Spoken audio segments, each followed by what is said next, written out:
Estás escuchando la homilía del día desde Magdala, Tierra Santa. En aquel tiempo Jesús dijo esta parábola por algunos que se tenían por justos y despreciaban a los demás. 2 hombres subieron al templo para orar. Uno era fariseo y el otro publicano. El fariseo, erguido, oraba así en su interior: Dios mío, te doy gracias porque no soy como los demás hombres, ladrones, injustos y adúlteros. Tampoco soy como ese publicano. Ayuno 2 veces por semana y pago el diezmo de todas mis ganancias. El publicano, en cambio, se quedó lejos y no se atrevía a levantar los ojos al cielo. Lo único que hacía era golpearse el pecho diciendo: Dios mío, apiádate de mí, que soy un pecador. Pues bien, yo les aseguro que éste bajó a su casa justificado y aquel no. Porque todo el que se enaltece será humillado y el que se humilla será enaltecido. Palabra del Señor. Gloria a ti, Señor. Mis queridos peregrinos, estamos llegando ya al 4º domingo de Cuaresma, un domingo precioso, importantísimo en la liturgia de la Iglesia. Lo vamos a ver mañana, incluso el sacerdote tiene una vestidura especial. No se usa en todas partes, pero nosotros la vamos a usar, es muy especial, y es el domingo letare, es decir, alegraos. Hay 2 domingos en el año litúrgico muy bellos, especiales, en los cuales los sacerdotes podemos usar estas vestiduras especiales que son color rosa. El domingo gaudete, que significa gozad, y el domingo letare, que significa alegraos, alegraos en el Señor. Qué interesante que los 2 tiempos fuertes de la liturgia, que son el Adviento, preparación al nacimiento de Jesús, y la Cuaresma, preparación a la Pascua de Jesús, tienen estos puntos de contacto: gaudete y letare. De hecho, la oración colecta de hoy nos está ya hablando de la alegría, del gozo. Qué interesante, en medio del desierto y el éxodo cuaresmal, empezamos a ver ya el horizonte, en el horizonte la resurrección de Cristo y el gozo eterno, el gozo definitivo. Pues bien, queridos hermanos, esta semana ha sido una semana verdaderamente intensa en lo que se refiere a la liturgia, en lo que se refiere a nuestra oración, nuestro camino de oración, que fundamentalmente es un camino interior. Ya me lo están expresando algunos de ustedes en sus mensajes, en llamadas telefónicas, en algún email, alguna conversación que hemos tenido. Va uno haciendo un camino interior, va uno descubriendo cosas, va uno conectando las piezas del rompecabezas. Y hoy la liturgia es bellísima. Ayer hablábamos con el profeta Oseas de amenazas de Dios.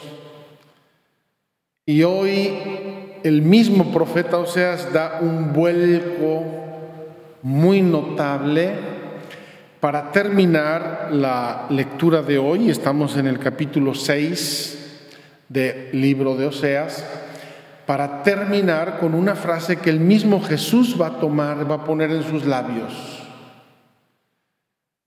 Y la va a tomar y la va a poner en sus labios cuando escribas y fariseos dicen: este come con pecadores y prostitutas. Jesús va a tomar esta frase de Oseas en ese momento y la va a expresar y dice: yo quiero amor y no sacrificios, conocimiento de Dios más que holocaustos. Vamos a analizar un poco esta expresión porque es riquísima, es bellísima. Dios nuestro Señor nos dice: prefiero el amor que los sacrificios. Ayer hablábamos del mandamiento del amor como el mandamiento central de todo. Dijimos el mandamiento central de la fe, el mandamiento central de la moral, el mandamiento central de la liturgia y el mandamiento central de la oración. Y hoy Oseas nos pone un sello, una marca de confirmación sobre esto. Dice Dios: yo quiero amor, no sacrificios. Quiero inmediatamente hacer una especie de réplica o precisación. Los sacrificios por sí mismos tienen un valor. El mismo Dios los pidió en el templo, los pidió a Moisés, están escritos en muchas partes de la Escritura. Pero los sacrificios, solo por el sacrificio, no tiene valor. El sacrificio tiene valor por el amor que conlleva. Piensen en ese sacrificio humilde, sencillo que cumplió la Sagrada Familia cuando fueron al templo. Ofrecieron 2 pichones, es decir, lo que ofrecían las familias pobres, humildes, para rescatar a su primogénito. Para rescatar al primogénito, los pobres ofrecían 2 pichones, 2 palomas. Me imagino que el costo de las palomas en ese tiempo era muy bajo, muy sencillo. Los que no eran tan pobres tenían que ofrecer un cordero o una ternera, tenían que pagar más.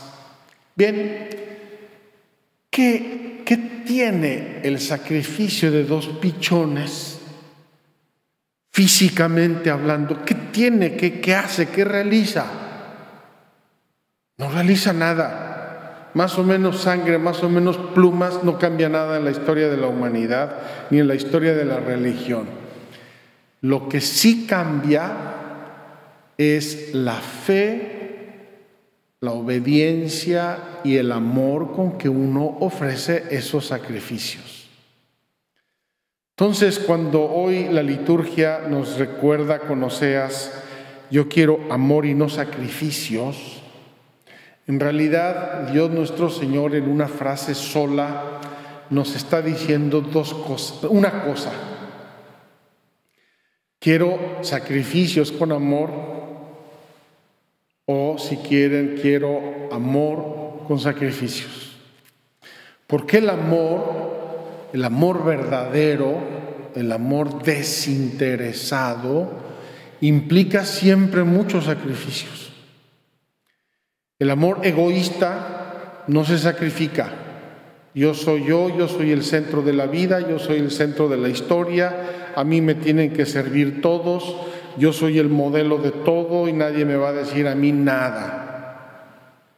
La imagen preciosísima del fariseo que leímos en el Evangelio de hoy. El amor desinteresado no se pone nunca al centro. El amor desinteresado pone al centro a los demás. Y para poner al centro a los demás, tiene que hacer sacrificios. ¿Cuál sacrificio? El sacrificio de mortificar el propio egoísmo, de mortificar los propios intereses, de mortificar mi propio juicio. Muchos sacrificios tiene que hacer el amor verdadero. Eso lo saben bien los esposos, eso lo saben bien los padres de familia, eso lo saben bien los sacerdotes santos, edificantes, eso lo saben los gobernantes honestos. El amor desinteresado, el amor puro, el amor noble, el amor santo, implica muchos sacrificios. Y esa es la primera frase de la conclusión de nuestra lectura de hoy. Porque yo quiero amor y no sacrificios. Y repito, Dios nuestro Señor no está excluyendo una o la otra, sino más bien nos está pidiendo unirlos en un ofrecimiento sacrosanto, noble, generoso. La segunda frase dice: yo quiero conocimiento de Dios más que holocaustos. En primer lugar, ¿qué significa holocausto? Probablemente ustedes lo saben, probablemente no. El término holocausto viene del griego y significa que la víctima se tiene que quemar completamente. Holocausto. Holos, todo, totalmente. Causto, quemar. Quemarla totalmente. En los sacrificios del templo había diversos tipos de sacrificios. Había sacrificios de expiación, había sacrificios de oblación, había sacrificios de holocausto. En algunos, las personas se reservaban una parte o se la daban a los sacerdotes, al templo. En otras, la víctima se quemaba completamente.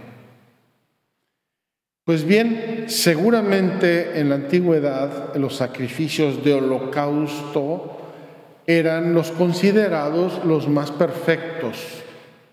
¿Por qué? Porque la víctima se quemaba del todo.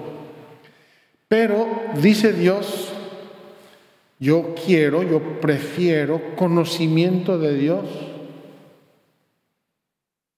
Fíjense, para hacer un sacrificio de holocausto en la antigüedad se necesitaba fundamentalmente, en términos prácticos, dinero. Yo voy, compro la víctima, la llevo al templo, se la entrego a los sacerdotes la matan, la sacrifican y la queman. Ya está, hecho. Y podía uno contentarse con eso. Ya lo hice, ya cumplí. En la exterioridad todo el mundo vio que yo traje mi víctima, la entregué y cumplí y ya está quemada. ¿Qué nos dice Dios? Yo prefiero conocimiento de Dios. ¿Por qué? Porque el sacrificio del holocausto podría caer en un cumplimiento puramente externo, ritual. Qué fácil caemos los seres humanos en cumplir en las cosas porque me vean, en cumplir por cumplir. Y dice Dios, no se trata de cumplir por cumplir, se trata de cumplir porque amo y conozco a Dios. Me atrevo a decir que también en esta segunda frase Dios nuestro Señor no está contraponiendo o uno o lo otro. Más bien Dios quiere que por el conocimiento de Dios ofrezcamos víctimas de holocausto y ofrezcamos víctimas de holocausto para conocer y amar a Dios. No es o, sino y.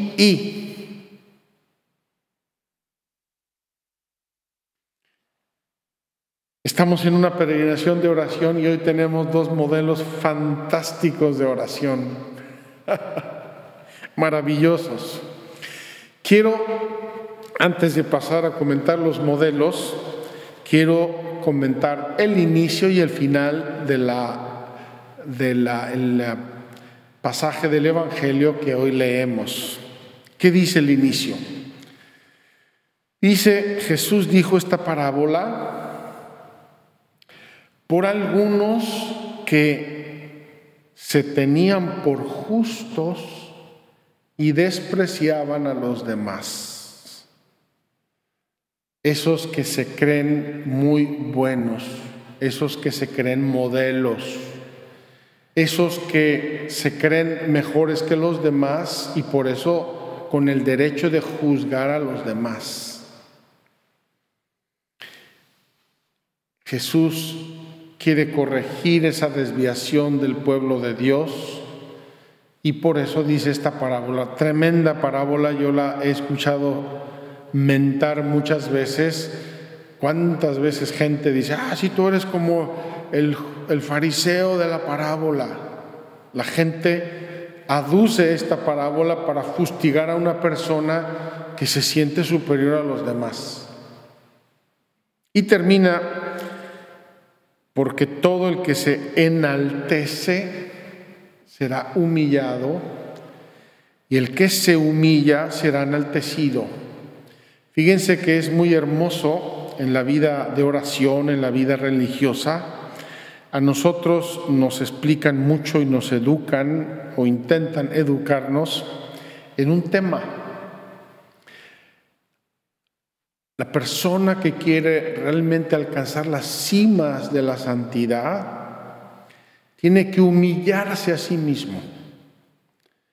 A mí me pueden humillar los demás, me pueden decir cosas horribles, me pueden criticar, pero si yo interiormente no me humillo, probablemente las humillaciones me hagan endurecerme todavía más en mi soberbia y en mi vanagloria.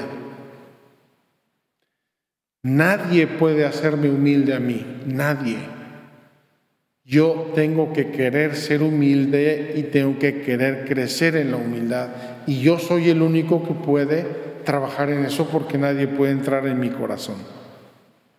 Entonces, dicho esta introducción, tenemos hoy dos prototipos increíbles de oración. Vamos al primero, el del fariseo.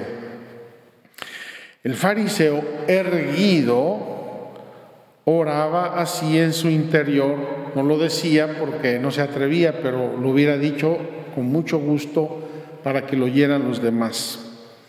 Dios mío, te doy gracias porque no soy como los demás, ladrones, injustos y adúlteros.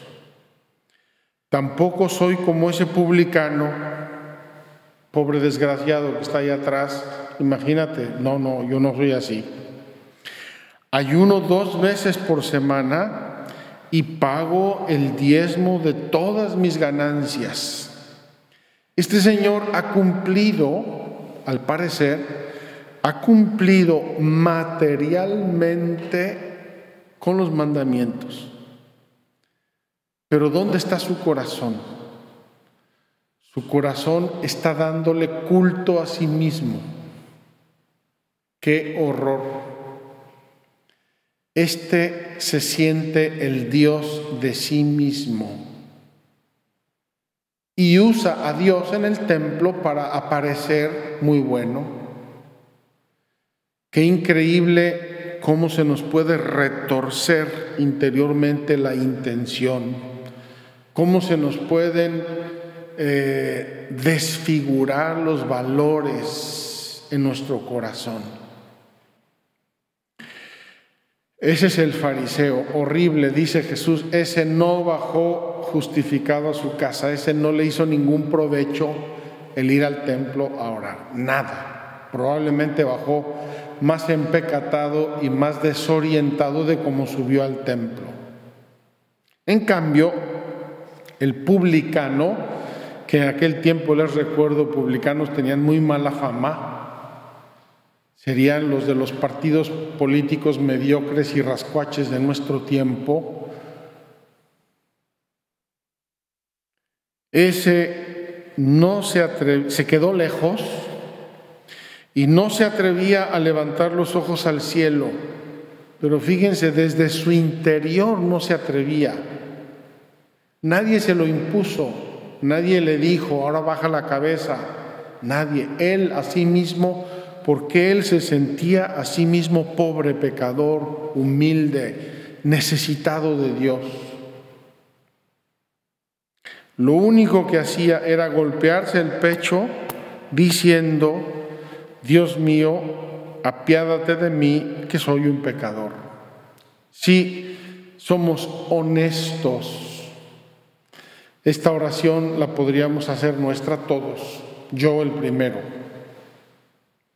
Soy pecador, yo necesito ir a confesarme, yo necesito orar, pedirle a Dios, yo necesito vigilar. Todos y cada uno de nosotros podríamos hacer nuestra esta oración. Y dice Jesús, este sí bajó justificado a su casa. ¡Qué maravilla! Subió sintiéndose pobre, humilde, pecador, y bajó siendo santo. El otro subió sintiéndose santo y bajó más pecador de como subió. Aquí vemos una vez más cómo el tono de nuestra vida cristiana es el tono de nuestra oración y viceversa. El tono de nuestra oración es el tono de nuestra vida cristiana. Queridos hermanos, sigamos nuestra peregrinación. Aquí tenemos dos ejemplos, uno para aborrecer y el otro para imitar. Y sobre todo, tomemos de la primera lectura que nuestro Dios quiere amor y no sacrificios, conocimiento de Él en vez de holocaustos. Que así sea. Muchas gracias por escucharnos. Si quieres conocer más acerca de Magdala, síguenos en YouTube y Facebook.